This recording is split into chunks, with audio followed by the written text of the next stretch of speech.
It does appear that you are seeing improving trends in the markets that you're operating in. Can you just put a bit more flesh on the bones for us and just tell us how many of these Central and Eastern European economies are rebounding now? Yeah, good morning from Vienna. Thanks for having me. We see a solid outlook for already the second quarter and more certainly for the third quarter on the back of getting out of the pandemic and following up on originally very strong operating environment.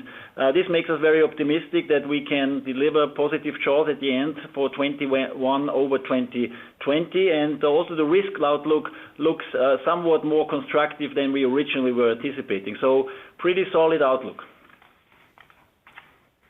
So obviously the fee income is better as economic activity is picking up. But I guess the issue of interest margins, the NIMs, still remains a challenge given where the ECB insists interest rates should sit. Yeah, that's absolutely correct. We see a very positive momentum on fee income, stable payment fees, and so the basis also on lending fees is very, very strong and solid. But we are growing on our strategic pillars in the asset management and securities business front, and we see these trends to be even further accelerating going forward. NII, obviously, being a function on very much of interest rate environment as well as on the margins, we see in our Euroland countries, so concretely Austria and Slovakia, and further on then of course also Croatia, which will be joining the euro very soon. There is an additional challenge for us on the Czech Republic, where of course in the year 2020 we saw significantly falling rates in the crisis environment. So NII remains a challenge, but we are very optimistic that we can mitigate a lot of that pressure with growth of our loan book.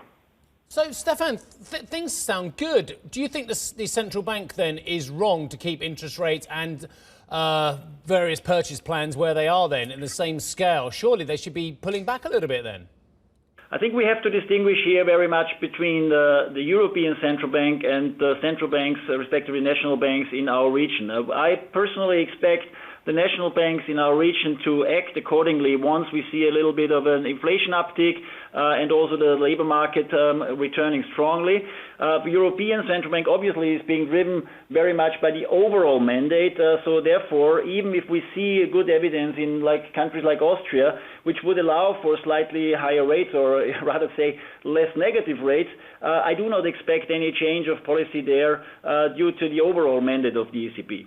So do we have a problem with Western Europe then? Because if Central and Eastern Europe is picking up, and as you say, Austria getting a real tailwind from that, if Asia is picking up, and we've seen some stunning data out of China, if the United States is picking up with huge GDP figures in the last 24 hours, why is Western Europe the only major part of the world that doesn't appear to be picking up? Well, I see, of course, there is a lot of structural topics on that you are covering very often in your program. I'm a little bit more optimistic medium term. I think that the program that the European Union has been setting up will have its impact. Certainly, this now really needs to become material and needs to go into the economy rather sooner than later.